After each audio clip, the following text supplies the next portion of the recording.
আকাশেতে লক্ষ তারা, এক চাঁদের আলো, লক্ষ মানুষ থেকে একজন আল্লাহ বলা ভালো। এ জাতি ভালো করে শুনো, এক আল্লাহর গোলামি করিও, এক রবের গোলামি করো। বাদশাহ হারুন আর রশিদ রহমতুল্লাহ আলাইহির জামানায় একজন পাগল ছিল, বাহলুল মাজজুব। বাহলুল অধিকাংশ সময় গোরস্থানের মধ্যে কবরের পাশে শুয়ে থাকতো। বাদশাহ হারুন আর রশিদ রহমতুল্লাহ আলাইহি উনি রাজপ্রাসাদের মধ্যে ঘোষণা দিয়ে দিয়েছেন, একটা পাগল আছে, পাগল টাইপের মানুষ বাহলুল।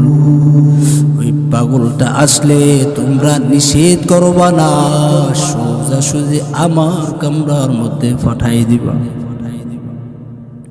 বাহলুল মাজজুব এমন আমার মালিকের পাগল, আজ আমরা আল্লাহর পাগল হইতে পারিনি। ওই বাহলুল একদিন বাদশাহ হারুন আর রশিদ রহমতুল্লাহ আলাইহির দরবারে গেলেন। বাহলুল মাজজুব ভিতরে প্রবেশ করলেন, বাদশার অনুমতি, কোনো নিষেধ দিবা না। বাদশাহ সোজা সুজি কামরায় ঢুকে বললেন। বাদশাহ বাহলুলকে দেখা, এ বাহলুল আসেন, ওয়েলকাম, স্বাগতম জানান।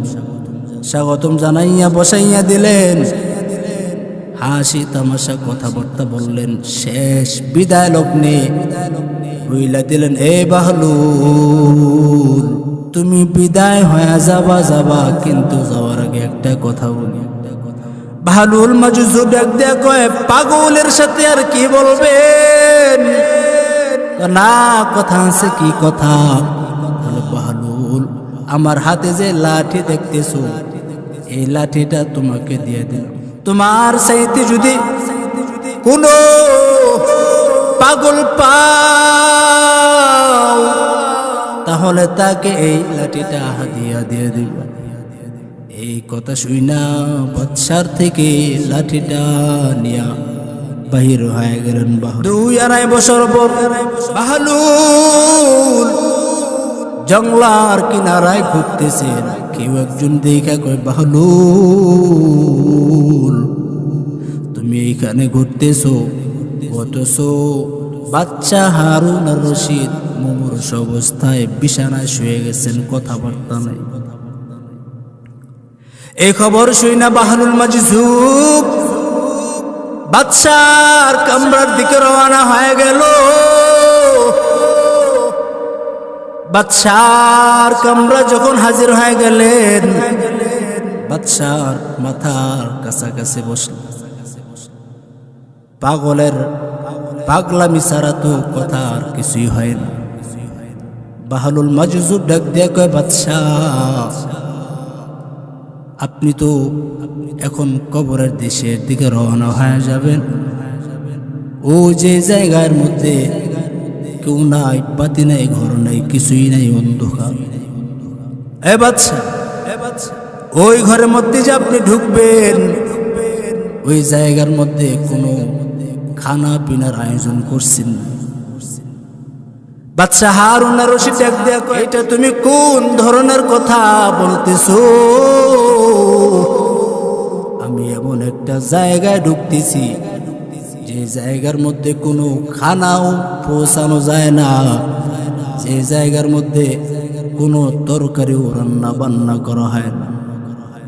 কি বলেন বাদশা?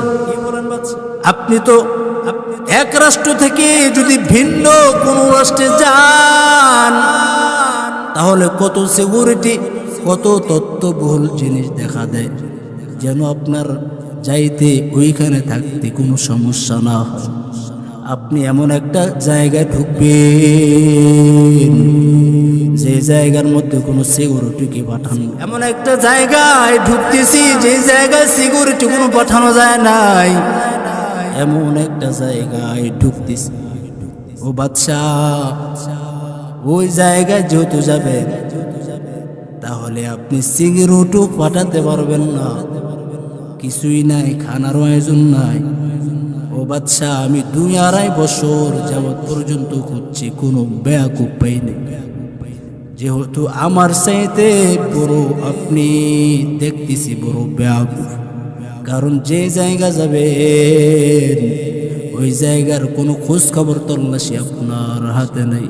যে লাঠিটা আমাকে আপনি উপহার দিয়েছিলেন, যে ধর আমার সেইতে কোনো বেয়াকুব পাইলে দিতাম, কোনো বেয়াকুব পাই নাই, আমি আপনাকে পেয়েছি। ধরে নেন, ধরে নেন, আপনি আমার সাইতে বড় বোকা।